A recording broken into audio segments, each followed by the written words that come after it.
How to give a specific contact a different notification sound on WhatsApp. So if you want to give a specific contact a different notification sound on WhatsApp, then first you need to open up your WhatsApp application. Once you open up your WhatsApp, now you just need to simply go with a chat. For example, you can go with an individual contact or a group contact, and after that you need to go with the upper right, which has that three dots icon, and go with view contact. Once you're under view contact, now here you will have notifications option. Tap on notifications, or you may also have custom notifications.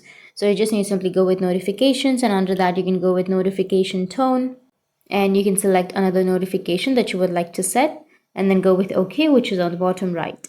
So if you have the custom notifications option, then you can go with custom notifications, and then you can give a specific contact a different notification sound on WhatsApp.